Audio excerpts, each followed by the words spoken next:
এই মন্ত্রী হওয়ার পর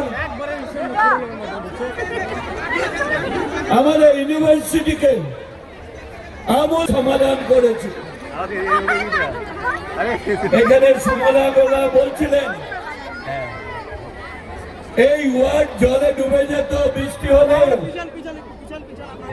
আমি আপনাদের কাছে বলেছিলাম যে আগামী দিনে আপনার বন্যা হোক আর যাই হোক জলে ডুববে না।